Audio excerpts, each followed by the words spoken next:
Peki ilk nasıl başladın tedaviye? Nasıl karar verdin? Şöyle bir şeye girmiştim. Evet dedim, ben bırakamıyorum. Rabia da geldi. O da tedaviyi kabullenmedi. Hani beni alıp götürmek istiyor ama ben diyorum ki güvenmiyorum. O geldi, beni götürecek. Ben 2-3 gün orada duracağım. Dayanamayacağım. Krizleri biliyorum.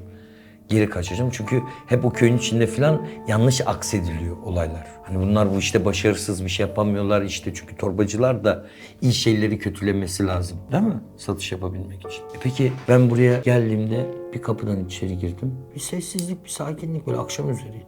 Ben bir baktım, bir çayımı getiriyor, bir çorbamı getiriyor falan, ilgileniyor falan. Lan biz ilgi görmeyen lan ne oluyor lan, neredeyiz falan hesabı. Nasıl ya, bunlar da hasta diyorum lan. Nasıl ya, Allah razı olsun. Başka bir şey diyemiyorum yani, Allah razı olsun, Allah razı olsun. Sağ ol kardeşim, sağ ol kardeşim derken öğreniyorsun zaten. İkna olacaksın diyorum ya. Kendini ikna etmeyi bileceksin. O zaman mekanik çalışıyor. Ama senin bırakmaya niyetin yoksa, halen ben insanların kalbini kırabilirim dersen, işte sana her şeyi yapar. Her şey.